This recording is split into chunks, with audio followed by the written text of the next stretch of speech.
When we're doing cleaning for COVID or for an outbreak, or someone's trying to prevent COVID, or they've had an influx, we are using a vital oxide chemical with electrostatic sprayers that are hitting all highly visible touch points throughout the entire facility.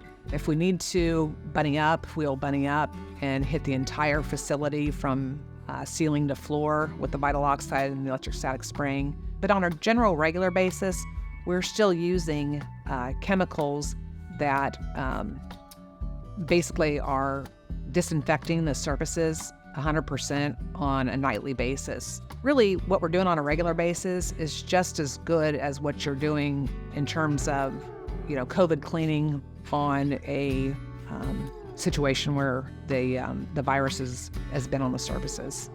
I think the entire cleaning industry, we've all come to realize, hey, this has to be done on a nightly basis. I mean, we have to have the disinfection, we have to have the right chemicals, and those surfaces have to be touched every single night. Good example is, light switches, doorknobs, things that are, touched all the time during the day. Those have gone from, hey, we are cleaning these every single evening.